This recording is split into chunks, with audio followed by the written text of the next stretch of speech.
Hey there, folks. Welcome to Head, Heart, and Hustle, the podcast that gives you insights from real working creatives. I'm Alan Plummer, as always, and I'm your host. Thanks for listening. Certainly appreciate it. Now, anyone with a side hustle or creative outlet can feel isolated from their friends, their family, and others around them who just don't get their passion. That's why Head, Heart, and Hustle exists, to help you feel motivated, learn, and just get a nice pick-me-up of creative energy from other people like yourself. Now, every episode, I interview a creative individual who doesn't just pretend to be creative. They've rolled up their sleeves and are producing great things because they need to. They know that being creative is part of who they are. Does that sound familiar? Great, then you're in the right place. Now, today we have a really fun interview.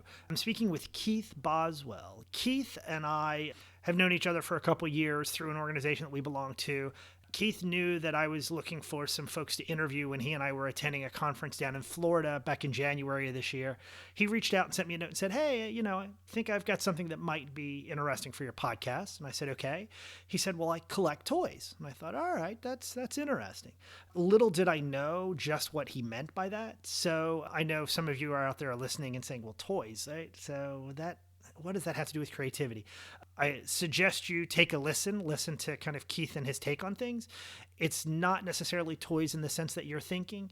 And our discussion gave me a whole new insight into collecting of art and what art looks like and what art can be. It doesn't have to be paintings hanging up on the wall of your house or sculptures or statues or anything like that. We had a really great conversation. Keith and I, you can tell from our chat, really enjoyed speaking. There's a lot of things that he and I think alike on. I'm really envious of his house. His house sounds kind of like a fun place. He has a creative wife. He has two creative daughters. Just really, really enjoyed the time I spent with him. And it kind of gave me some new insights into what it's like to own and collect art and what that means in the 21st century. So hopefully you'll find this an enjoyable interview. I know I certainly did. And with that, let's dive right in. Keith, thanks for being here. Thanks for having me. Love it. I will start off by saying that we, like some other interviews I've done the past couple of days, are in a lovely, very official looking conference room at Disney World. I feel like we're supposed to sign a treaty or something. I know. We should have some kind of paperwork, something official to kind of sign and hand each other. Yeah. But yeah, thanks for doing this. You and I are both here for a conference. We work in the same field. Not what we're here to talk about, but it's always good to do interviews like this in person versus over the phone. I just kind of feel like it adds an extra nice layer, and the conversations are always really, really well received and seem to go really well. I always like to start our discussions by asking the person I'm speaking with to introduce themselves, talk a little bit about who they are, what they do. So let's just start there. Sure. I'm Keith Boswell. I live in Grand Rapids, Michigan. I've kind of lived all over, grew up in Tennessee, moved to Texas when I was young, and started a web design company with some college friends in Oregon in the early 90s. Oh, wow. And met my wife there. She and I have lived in Seattle, Michigan, back to Oregon, and moved back to Michigan. So have two daughters, 12 and 9, and just love my job, love what I do, work in social media, live in a very creative home. So, nice. I would argue that I live in a creative home as well. I'll ask you to expand a little bit on that because I'm curious to see what you mean by that. Yeah, so, I mean, we're the type, my wife's a professional graphic designer, and, it's the type of thing that, like, family dinner might turn to discussing logos or typefaces or how something was laid out, and our daughters are fully aware of it. They've got the eye. I think just by design. Right. Our house is also, every room's painted a different color. So I think awesome. when the builders built it, they called it the popsicle house. They were like, we don't typically see these types of color schemes. I have a feeling I would really like your house. Yeah, and then because of I'm an art and toy collector. My wife was very quick to embrace it. So when you walk into our house, it's not the traditional decoration. We've got display cabinets. I always say that life is solemn enough and serious enough. I want my house to feel fun and enjoyable. Yeah, and people walk in our house, and it's very interesting. You either have one of two reactions. Right. They don't say anything. Yeah. And those are typically the people that don't come back. Right. Or they start asking a lot of questions, which is always fun because Yeah. then it's like giving them a little curated tour. Yeah, that's awesome. yeah. That's awesome. Our house is probably not to the extent that yours is, but everything from kind of the choices in like the chandeliers, which are really kind of modern. There's one in our dining room that looks a bit like a Death Star. Nice. The artwork that we have hanging around displays one poster that we got from the UK that I love that's like a color wheel, but every color on the color wheel associates with a different band that has a color in the name. Nice. So the White Stripes, Pink Floyd, Yeah, and you know what I mean? Like that's the kind great. of stuff Yeah, that's in yeah. our house. Yeah. And in the kitchen there's this massive wall that's just painted as a chalkboard and the kids draw on it, right? And it's all that kind of stuff. We just, our last house, it was funny. We had a shag green carpet, really light blue walls, and all the wood was very light, natural kind of wood. Yeah. Because we just wanted it to feel kind of fun and playful. Yeah. Totally get that. That's Yeah. I'm the same kind of way. Yeah, it's just, I mean, for us, it's like we love illustration, art, design, and so it's fun to surround ourselves with it. Yeah. Well, that leads me into one of the things I wanted us to talk about, right? One, I think it's amazing because you originally came to me and said, well, listen, I might be a good fit for the podcast. I do this thing, and I'm not sure if it's what you're looking for. And you said to me, essentially, I collect toys. And I was like, okay. I'm a huge toy fan myself. You and I nerded out last night. We were in the launch bay at Star Wars getting our pictures taken with characters there. But when you initially said to me that you collect toys, I was like, all right, cool. And I immediately started thinking of the old toys from my childhood in the 70s and the 80s. And I thought He-Man and Star Wars and all that. But then when you told me about your Instagram feed and I went to look, it's actually much deeper than that. Yeah. And I was like, oh, wow, that's awesome. So can you talk a little bit about kind of what your collection looks like and what kind of things it entails and what you look for? Yeah, so it's interesting. I mean, I've been a toy collector, I think, my whole life, right? Like Star Wars, that was like the original like fix, right? You're like, oh my gosh, I pop Luke's head off, I need another, But my parents had this very weird obsession that when we moved, had a couple big moves. When I was a kid, it was like, you got to sell it all when we move. That can't come with us. And I was always like, why? And so my dad always jokes that, this is my revenge on them, is like surround myself in toys. And so, I think I started recollecting again in college and just a lot of like, Nightmare Before Christmas and the stuff that was kind of out at the time. Yeah. But then there was a big movement in the early 2000s. These guys in Asia started producing kind of like limited run toys. Okay. And they were artists or graphic designers, and they just created stuff that was really unusual. Yeah. Really, in my mind, stood out. And I just immediately gravitated towards it. And what happened very quickly after was Western artists started getting inspired because a lot of them were toy collectors. Right. And they started going to Japan and China and designing toys based on their illustrations. That's awesome. And there started being boutiques pop up, places like Kid Robot and Roto Fuji in Chicago, that were these small galleries that started bringing these toys over. And, sometimes they might make a run of 10 of a toy, sometimes it might be 1,000. And I just kind of gravitated towards it.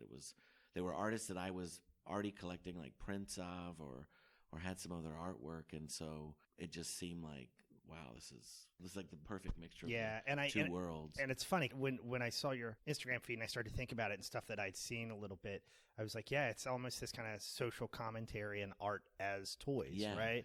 So there was always, and I remember, I think the most popular one, I don't remember if this was Banksy or who it was, but did like a pink version of a Stormtrooper. Yeah. And that kind of got a lot of attention, right? And then I saw something the other day that somebody did a limited edition version of Rocky, and essentially what it was a mashup of remember the movie Mask with Cher and Eric Stoltz? Seen that figure. It was the head, right, of the son Rocky with the body of Rocky Balboa and the back card and stuff. And that's been a huge thing. I mean, there's this whole generation of artists that are, so there's kind of like the factory produced toys. Right. And then there's also these guys that just in resin cast and design their own toys. And there's been a huge movement of like these mashup Star Wars, He-Man, all the different like things that they were inspired by. Yeah. And then morphing them into something. Right. And like you say, a lot of it is kind of providing an extra layer of commentary, both on, I don't know, there was a whole like series of Trump wars, like where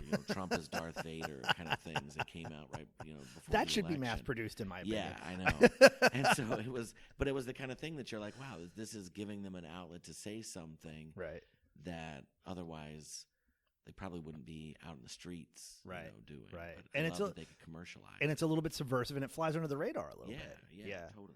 Yeah, I find that stuff fascinating because it was something that I've seen kind of pop up and again in galleries and kind of following all that. And so much of that blends together, right? So you've got artists, right? And the whole idea of Banksy not having stuff in installations. And I remembered the documentary of him doing all the displays and everything around New York and then just kind of showing up. Yeah. And you see artists that have moved into everything from skateboard design to this type of stuff. And all that stuff kind of blends together. It's fascinating. And I think I've heard a lot of artists talk about, the challenge today is having their art at multiple price points, right? Okay.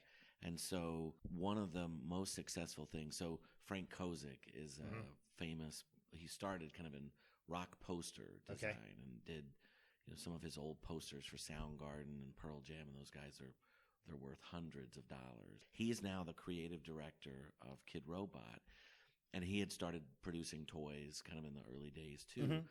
One of the most successful things they're producing are these like blind box toys from artists that they sell for $6 to $9. Oh, right? Wow.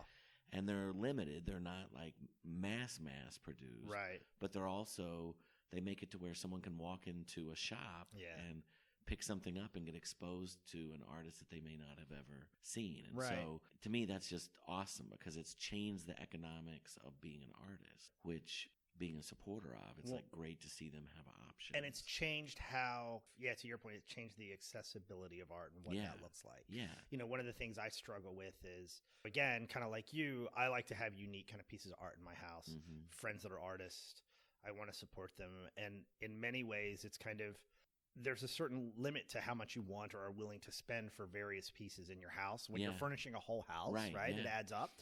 But yet you also want to support your friends and you want them to have some of that stuff. And so we look at it and we're like, well, what do you do in the living room? And then there are other things that we order online. And then I've got friends who are putting stuff on Society 6, right? Mm-hmm. And they're not producing toys like this, but at least they're making money. And they can kind of create this scenario where prints of their work can be mass produced and things come into other places. Yeah. It's fascinating to see kind of how that's leveling the playing field in a lot of ways. It's no longer put something on a canvas, try to get it to a gallery, and sell it for as much as you friggin' can. Right. Yeah. And you see a lot. I mean, it's amazing. I mean, there's a whole economy that, of artists now that our Instagram is their sales funnel. Yeah. Right. I mean, it's their audience. It's their engagement. Yeah. It's also where they put up news about a release and 10 minutes later it's gone. Yeah. I mean, so it's, all these outlets have changed the dynamics of what's possible. I mean, I know guys that have quit their full-time careers because their Instagram feed got big enough and the demand was there and they just to go full-time into their art. And to me, that's just an amazing thing. It is to me too. And when I have a lot of these interviews and I talk to people who are traditional liberal artists, we talk about kind of how social media has kind of leveled the playing field and what the internet and technology has done. Because in many ways, like that idea of mass media is dying. I don't want to say it's completely dead, but right, if you're a writer, you no longer have to focus on television. You can do your own YouTube channels and shoot your own stuff. And and now Netflix. Interviewed a friend of mine who's writing for a show for Netflix, and where she used to do work for the major 3 networks. Right. And it's shifted all that dynamics, right? And think of bands, and bands have always gone and toured and done their own albums. It's nice to see that expand into other places. Yeah, too. I completely agree. And so it makes sense that artists would have the same kind of opportunity. Yeah. So let's talk a little bit about your house and your family again. I love the way you kind of described it. So you started out doing coding, you said, back in the 90s. Were you an actual coder back then? So I dabbled in HTML. Okay. So I was kind of the strategist, project lead, salesperson. I mean, we started a web design company in 96 and we deliberately, we went to Bend, Oregon, which is a ski town. Yeah. And we wanted to live in Oregon, my friends, but we also knew we're not really ready for Portland or Seattle or San Francisco. Right. We need to go cut our teeth. Okay. And so we showed up and we were the first boutique agency in town, and we started stealing business from the ad agencies there. Nice. And pretty quickly had most of the major businesses in town as clients. That's great. What was interesting, though, was then, by 99, all the the web was already going through the first major change. Right. It went from graphic, just click sites to software integration. Yeah. And all the software engineers were moving to Portland, Seattle, and San Francisco. So we kind of had this moment where we were like, well, we can keep going and be irrelevant 3 years from now, or we can close the doors in the year that we're having the best revenue ever. Yeah. And move along. Yeah. And that was a weird, being 27 and saying like, all right, let's close down our passion project. Right. A lot of people thought we were crazy. We did, and we didn't sell our clients. We just kind of dropped the mic and left. I mean, we didn't bail town. But we said, hey, we're closing, and let's close out all our work, and we're going to be done. And those late 90s, early aughts were a weird time for anybody kind of creative in the digital space. Oh, yeah. I was a self-employed journalist then, and I was kind of freelancing a lot. And like you, I was doing really well, and there was plenty of work to be had. And I was writing on the side for AOL and Bloomberg and Morningstar and stuff. But eventually, you're right, the writing was on the wall. And the bubble burst and things started to dry up, and all the dotcoms that were insanely valued just fell apart. Yeah. Right? And I mean, it was a fascinating time. So my wife and I moved to Seattle and kind of caught the tail end of the dot-com explosion, which turned into the implosion. So we'd go to parties that you're like, this startup doesn't even have revenue. And they just threw a party for $150,000. Yes. So it was a crazy time. But now I have to ask, I lived through it in New York working for a dot-com down off of Wall Street. It's still around because they never went public. It was a father-son ownership, and they had the foresight to keep it private. So I'll date myself and say I prided myself back then on having my Timbuktu bike messenger bag. I had my Palm Pilot with 2 chargers, one on the home computer that I would charge before I got on the subway, one at work. And then I was so thrilled when I got my first cell phone. It was one of the old candy bar cell phones. Yeah, And I thought that thing was the shit because it held like 300 numbers. Right. And had a color screen. Yeah. You know what I mean? Yeah. And then being able to be like, oh, there's this thing called Napster, and we can download music, right? Napster was crazy. Yeah. But I mean, that's what we lived through. And we had parties too, right? Yeah. We'd get invites for parties all the time. And my coworkers and I would joke, we're like, we don't know who this company is or know these people, but it was just this little community. Yeah. And so we'd get emails about it, and we would just kind of show up with business cards in hand, and they'd be like, come on in. Yeah.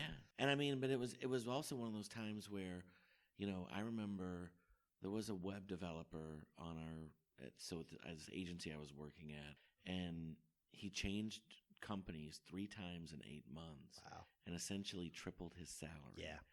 And so it was that kind of ridiculous, right? I mean, it was, but, and this agency was the type, there were like writing signs on the wall. I got married in 2000. We went on our honeymoon. Yep. And the midweek in Hawaii, get the phone call that, oh yeah, we're closing Seattle. We actually let everyone go Monday, but we didn't want to tell you because I was like, oh yeah, but you still called. But you still called me, so thanks for that. Yeah.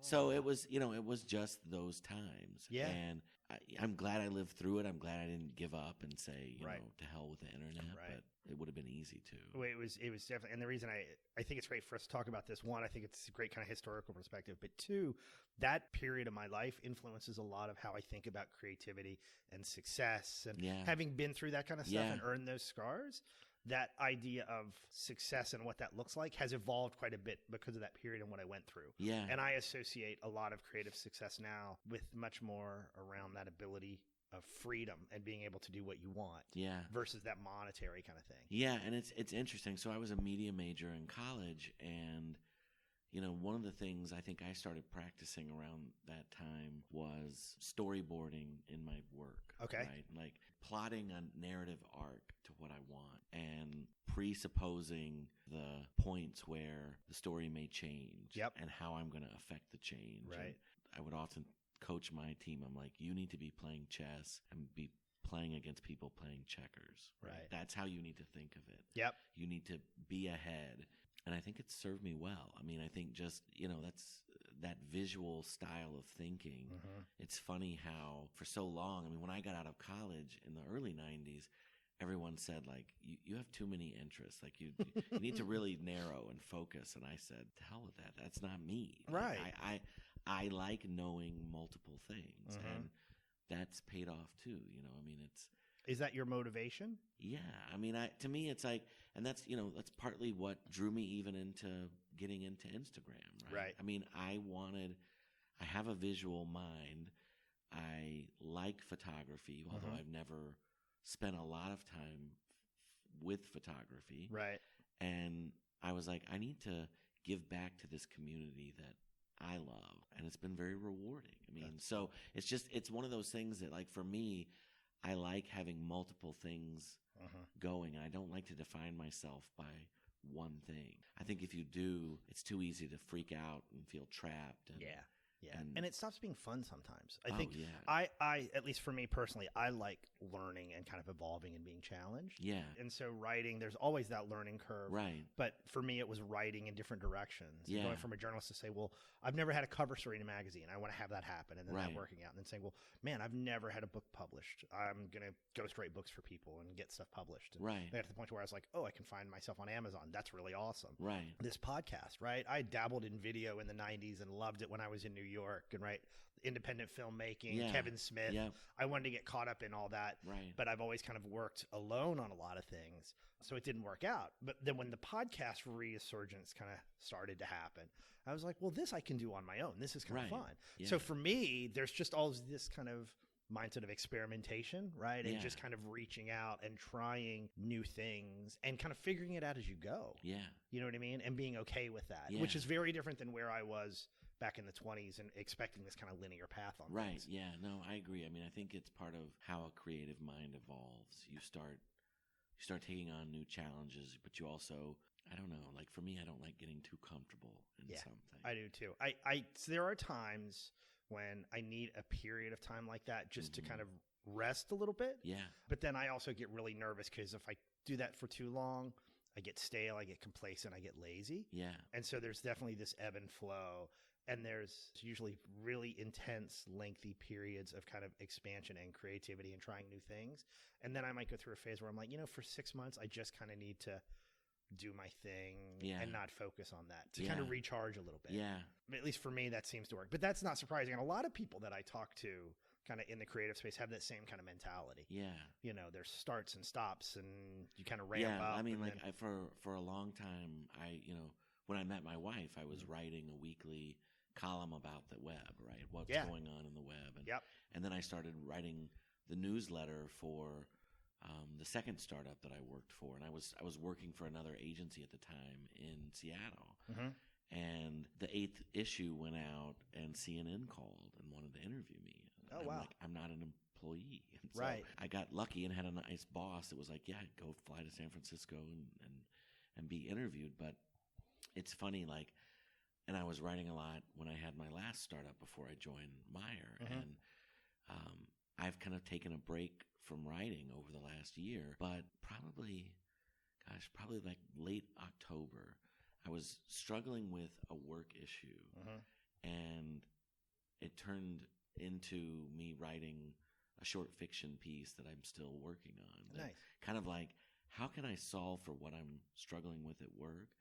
And the thing is, there's nothing on the market today that can do it. Right. So I kind of was like, I need to invent this for myself. So that's been fun too. It's like, and I'd only, for years, I hadn't written creatively. Right. It was, and then it kind of just obsessed me for like a week.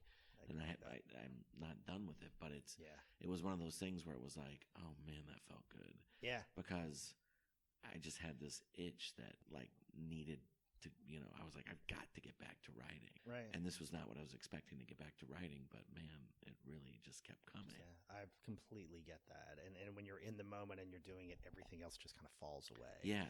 You lose track of time. Yeah, it just becomes an obsession almost because you're like, I'm just channeling it. And and when you're in that moment and channeling stuff, in the back of my mind, there's this thought of, why did I resist this for so long? Why did I procrastinate? Right. This is kind of one of the things that I'm meant to do, and it feels like this is where I should be spending time and energy. Yeah. And it's amazing how quickly you forget that and kind of blow that off after the fact. Yeah, sometimes. No, it's true. It's totally true. And it's easy to lose, I think, especially when it's not something physical. I think artists that work in physical mediums, that becomes part of the routine. Yep.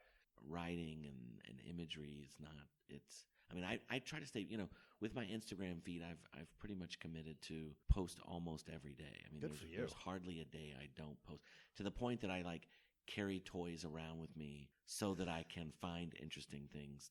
I was going to ask you, because one of the questions I like to ask people is like, so when you commit to do creative stuff like that, right? You're a busy guy. You have your job, you have your family, you have your kids, and you've got this stuff. How do you plan all that? I really take the approach of, I know I'm going to shoot something.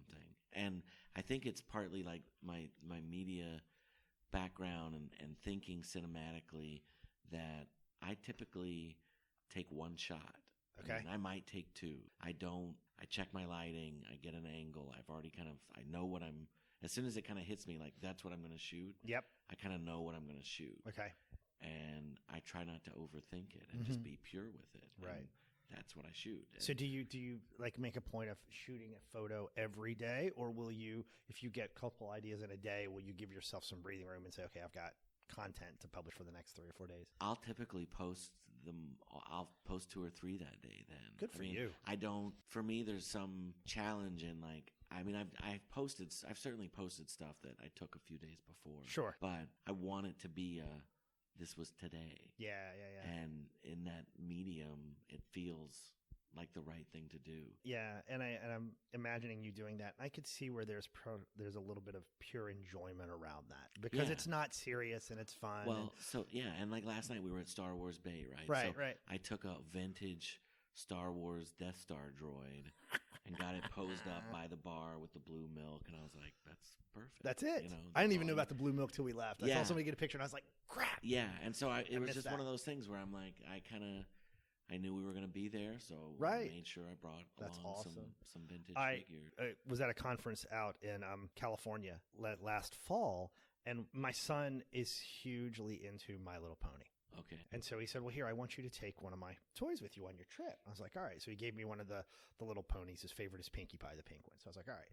So I started to have fun, and I was like, I'm going to take pictures of this freaking toy throughout my trip and text them back to my son. Right. And I was like, it was so like, it was just creative enough. Yeah. And it was so like insanely satisfying. Yeah. And it was funny because I was on the airplane and I'd put the little toy up on the seat or have it in the aisle and kind of get these depth shots down the row and stuff. And like on my Twitter feed, one of the header on my Twitter feed is literally putting that toy on the table in front of the conference and being one of the speakers up on stage, kind of taking a picture of the crowd behind the little toy. Yeah. And it was and I guess where I'm going with this is, one, it was really enjoyable, much more so than I would have thought. Yeah. And I didn't care. Like, people saw me and they were like, what are you doing? And then inevitably they would ask. And what had happened is I said, well, here, you can take a picture if you want. So the toy started getting passed around, and people were tweeting pictures of the toy and hashtagging it. Yeah. Like, and I went home and showed my son, like, this toy getting passed around and people taking pictures with it. Yeah. Had no idea what it was or anything else. And they just purely kind of, just the frivolousness of it. Yeah. People really got into it. Well, and that's one of the things that draws me to toys is I'm not the type of collector to keep them in the box. Okay. Right? And that's a big debate in the collecting community, right? Like pristine box. Whatever. It's worth more. To me, I'm gonna die, right? I'm not gonna keep a bunch of toys in boxes and stare at boxes. Like, the artist created them. I want that out. Right. And so, and it's funny because I think a lot of people, they're like, well, you're a grown man embracing collecting toys. And you and I we wear nice suits and coats. It's like, I mean, and it's like, and they, in my desk at work, people walk up to my desk sometimes. The president of the company came up before Christmas, just walking around the building, and I've got figures and stuff all over my desk. And he's like, yes. You're the weirdo. And I'm like, yeah, you collect cars and I collect toys. Right. Like, I mean, it's just a different thing. Yeah. But to me, it reminds me to be not so serious, that I can be lighthearted and not over freak out. And it's, we have this thing. I have this little squeezy toy that his eyeball pops out. And it's like, if there's a bad situation, come grab that toy and squeeze it. So I know if I'm on the phone or whatever that we've got an oh shit. So. Right. That's awesome. Can we talk a little bit about, so go back to your household and your family and kids. We've talked about this a little bit I have a 5-year-old, I mentioned, obviously. He's turning into a very creative person, loves to draw, loves to illustrate, makes up his own songs, storytelling, all that stuff. It's fascinating to watch. I freaking love it. Yeah. And he just gets almost manic about it. Like, you see the energy, and I'm like, oh yeah, he's got that. Right. What about your children? And so if your wife's a designer and you guys are both creative, I'm going to go out on a limb and guess the kids are too. Yeah. How do you and your wife work to raise children that want to be creative and value creativity? And how do you guys help foster and nurture that? I think it's really interesting because I always tell my wife, with her being a designer, our kids don't get to turn in the typical project, and she's not the type to help them. Okay. It's like you're the mini apprentice today. Right. Right. This is how we're going to do this. Right. And here's how you need to lay it out and do whatever. And I think I think we both come from this place of it's not easy. You can't, the easy way is the way so many people choose. And in my mind, you're never going to live the life that you want if you just do what's easy. And so I think it's challenging them. I think it's pushing them. It's telling them that's not good enough. Right. You can do better. And I think, in this world we live in today, there's a lot of parents that overindulge their children, right? We see it all the time. Absolutely. Where they overpraise. And we certainly praise our daughters, but I don't want them to not feel that we are never going to be critical of what they do, or vice versa. Right. That they're empowered to tell us. Yeah. And I think, we've kind of always had this approach of talking to them as if they're people, not children. Yeah. And that's made a huge difference. Yeah. Both our girls love to draw and paint, sing and act. And, when they express interest in something, it's like, well, let's try it. Right.